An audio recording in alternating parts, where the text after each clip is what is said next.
యేసుని ప్రేమ ఛానల్కి స్వాగతం. దయచేసి ఈ ఛానల్ని లైక్ చేయండి, షేర్ చేయండి, సబ్స్క్రైబ్ చేయండి.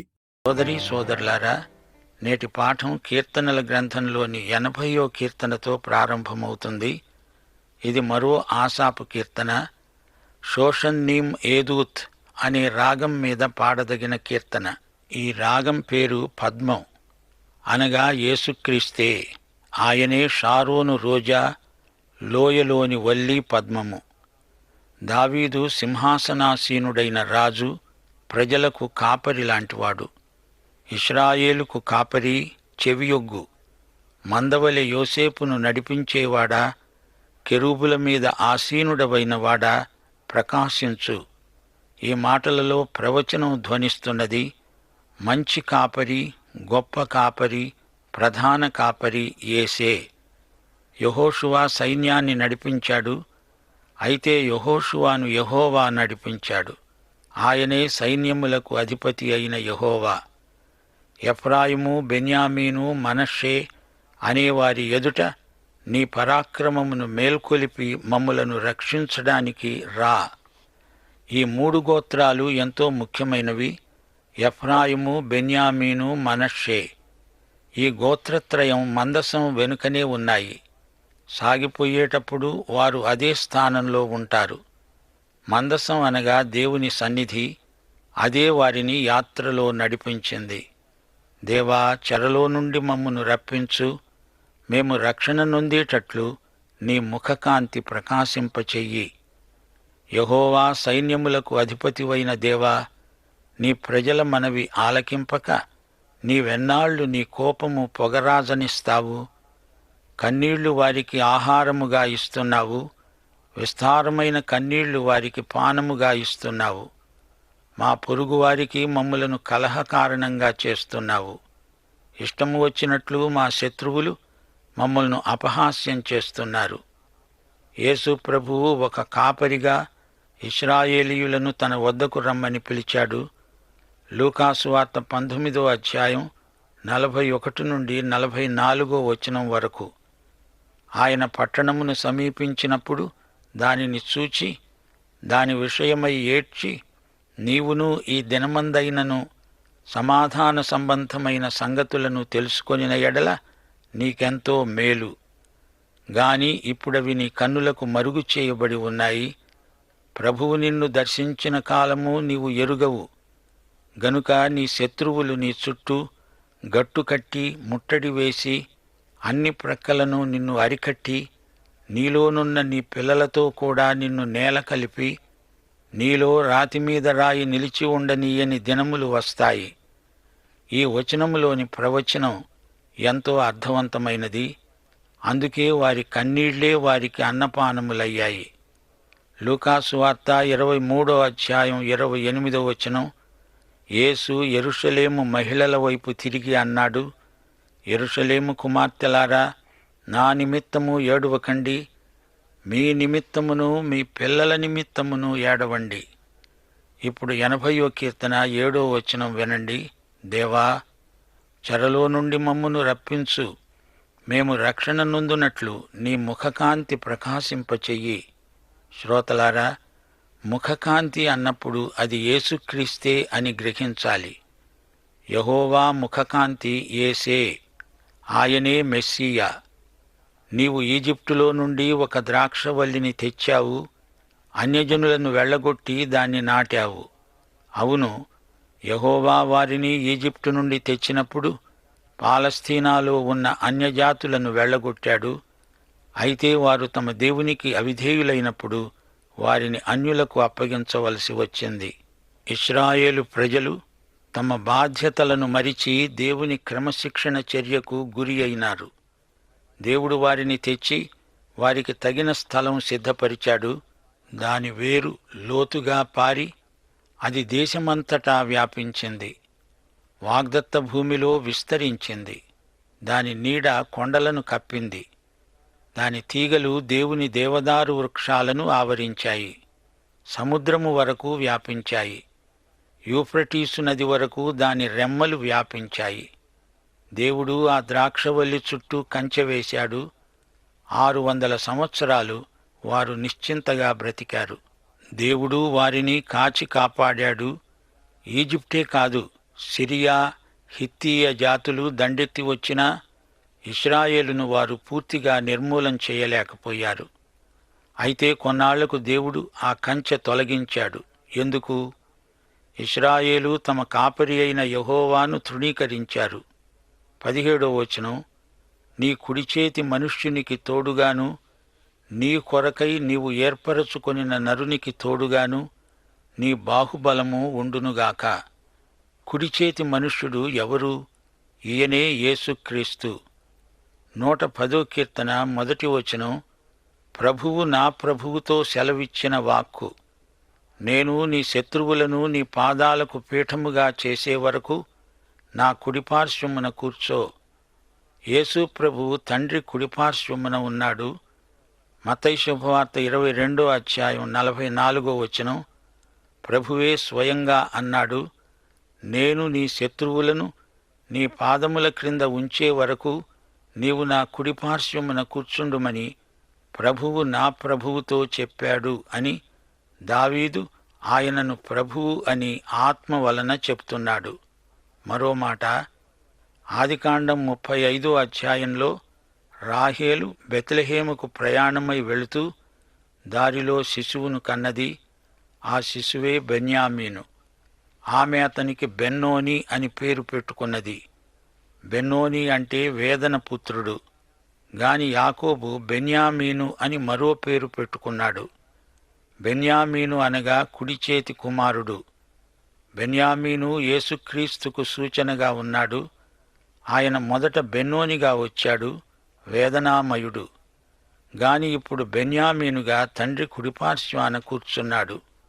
దేవుడన్నాడు, నా కుమారుడా, నీ శత్రువులను నేను నీకు పాదపీఠముగా చేసే వరకు నీవు నా కుడిపార్శ్వాన కూర్చో.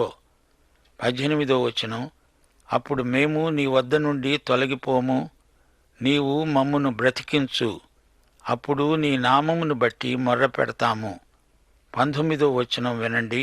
యెహోవా, సైన్యములకు అధిపతివైన దేవా, చెరలో నుండి మమ్మును రప్పించు, మేము రక్షణ నొందునట్లు నీ ముఖకాంతి ప్రకాశింపచెయ్యి. ఇది పల్లవి. ఇప్పుడు 81వ కీర్తన వినండి. ఇది విమోచన గీతం. గత కీర్తనకు ఇది కొనసాగింపు. యుగాంతమందున్న మనము చేయవలసిన ప్రార్థన. ప్రకటన 22వ అధ్యాయం 20వ వచనం, ప్రభువైన యేసు రా. గిత్తీత్ అనే రాగం మీద పాడదగినది ఆసాపు కీర్తన. ఇశ్రాయేలును దేవుడు సమకూరుస్తున్నాడు. బూరలు మోగుతున్నాయి. మనకు బలమై ఉన్న దేవునికి ఆనందగానం చేయండి. యాకోబు దేవుణ్ణి బట్టి ఉత్సాహధ్వని చేయండి. కీర్తన ఎత్తండి, గిలక తప్పెట పట్టుకోండి, స్వరమండలమును మనోహరమైన సితారాను వాయించండి. అమావాస్య నాడు కొమ్ము ఊదండి. మనము పండుగ ఆచరించే దినమైన పున్నమి నాడు కొమ్ము ఊదండి.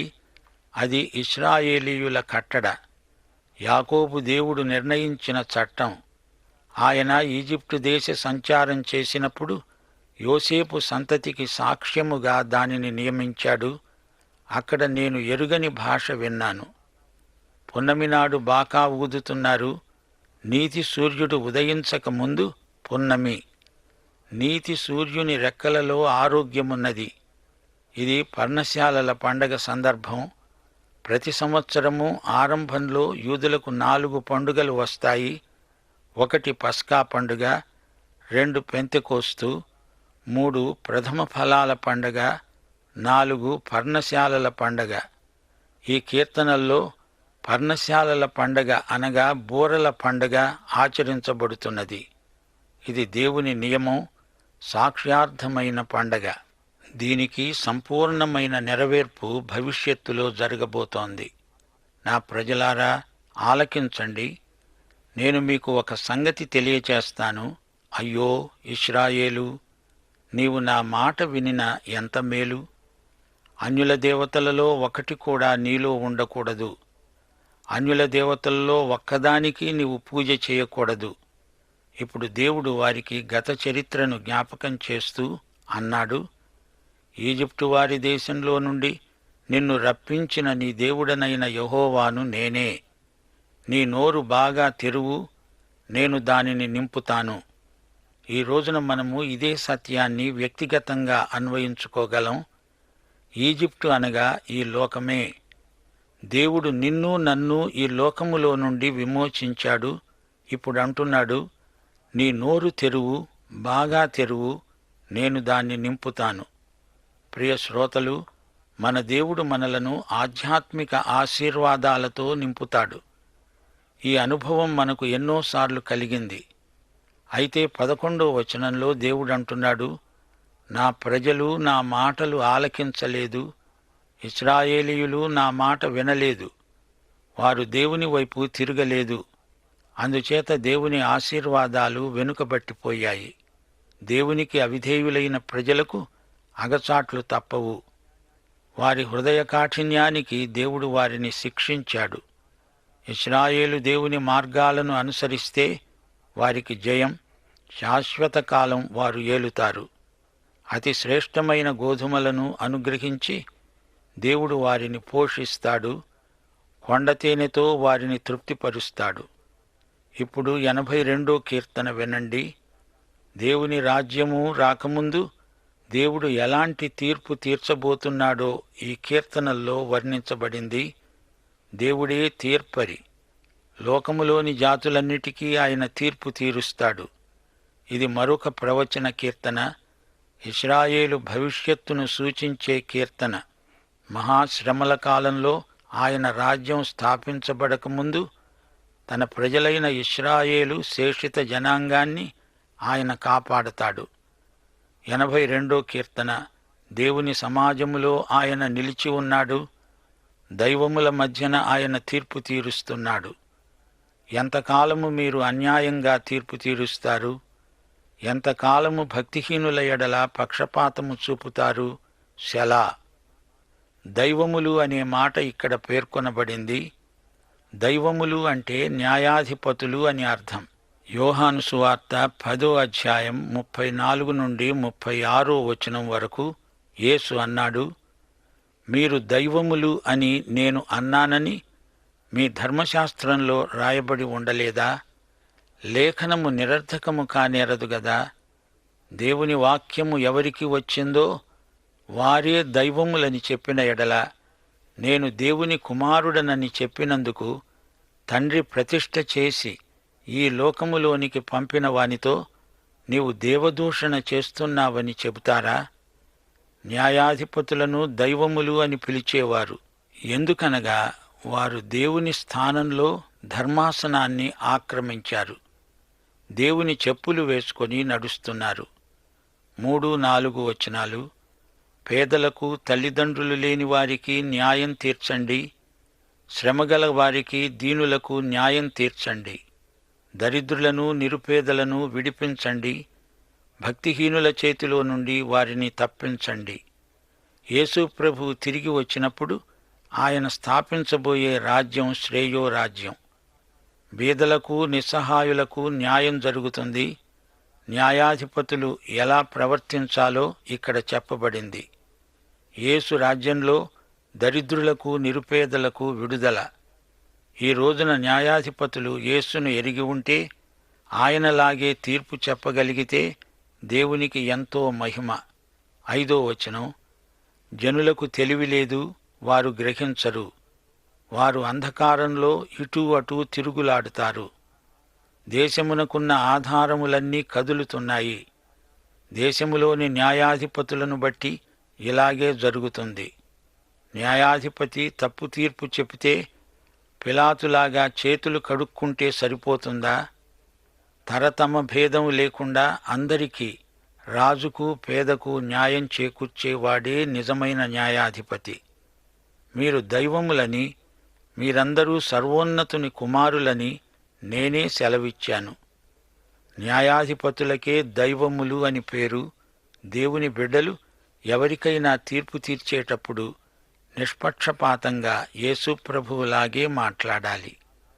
1 కొరింథీ 4వ అధ్యాయం 3-5 వరకు పౌలు అన్నాడు, మీ చేతనైనా ఏ మనుష్యుని చేతనైనా నేను విమర్శించబడడం నాకు మిక్కిలి అల్పమైన సంగతి. నన్ను నేనే విమర్శించుకొనను, నా యందు నాకు ఏ దోషమును కానరాదు. అయినను ఇందువలన నీతిమంతునిగా ఎంచబడను. నన్ను విమర్శించేవాడు ప్రభువే. కాబట్టి సమయము రాకమునుపు, అనగా ప్రభువు వచ్చే వరకు దేనిని గూర్చి తీర్పు తీర్చకండి.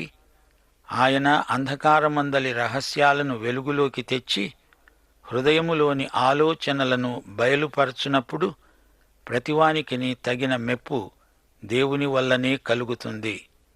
న్యాయాధిపతులు భక్తిగలవారై ఉన్నప్పుడే ప్రజలకు న్యాయం చేకూరుతుంది. న్యాయవాదులు, న్యాయాధిపతులు దేవుని యందు భక్తిగలవారై ప్రభువులాగే నిష్పాక్షికమైన తీర్పు చెప్పగలవారై ఉండాలి. కొలసీ పత్రిక 3:20 పిల్లలారా, అన్ని విషయాలలో మీ తల్లిదండ్రుల మాట వినండి, ఇది ప్రభువును బట్టి మెచ్చుకోదగినది. తండ్రులారా, మీ పిల్లల మనస్సు కృంగకుండునట్లు వారికి కోపం పుట్టించవద్దు. తల్లిదండ్రులు దేవుని స్థానంలో ఉన్నారు. వారు తమ పిల్లలను పక్షపాతం లేకుండా చూసుకోవాలి. సామెతలు 1:8 నా కుమారుడా, నీ తండ్రి ఉపదేశమును ఆలకించు, నీ తల్లి చెప్పే బోధను తోసివేయకు.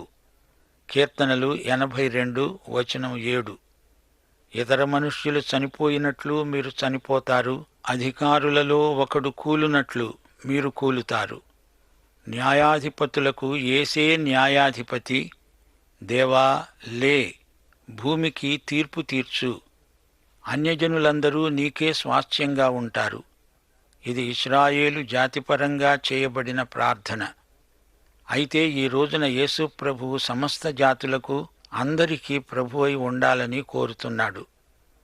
ఇప్పుడు 83 కీర్తనలోకి రండి.